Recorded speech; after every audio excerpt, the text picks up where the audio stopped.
গল্প পাকা ফল আর গান। একদিন সকালবেলায় বট গাছের ডালে বসেছিল টিয়া পাখি। সে খেয়াল করল দোয়েল পাখি একটা পাকা আম নিয়ে খেলছে। টিয়া, দোয়েল ভাই, আমাকে একটু দাও না তোমার ফলটা। সকাল থেকে কিছু খাইনি। দোয়েল হেসে হুম, ফল তো একটা মাত্র। কিন্তু তুমি চাইলে শেয়ার করতেই পারি। তবে একটা শর্ত আছে। টিয়া, শর্ত? আবার কি শর্ত? দোয়েল, তুমি আমাকে আগে একটা সুন্দর গান শোনাও। অনেকদিন তোমার গান শুনি না।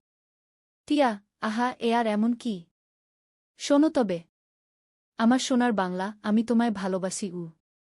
দোয়েল, বাহ, কি মিষ্টি গলা তোমার। ঠিক আছে, এবার ফলের অর্ধেক তোমার। টিয়া, ধন্যবাদ দোয়েল ভাই। তুমি না থাকলে আজ না খেয়ে থাকতেই হতো। দুই পাখি হেসে হেসে পাকা আমটা ভাগ করে খেল এবং গাছের ডালে বসে আরও অনেক গল্প করল।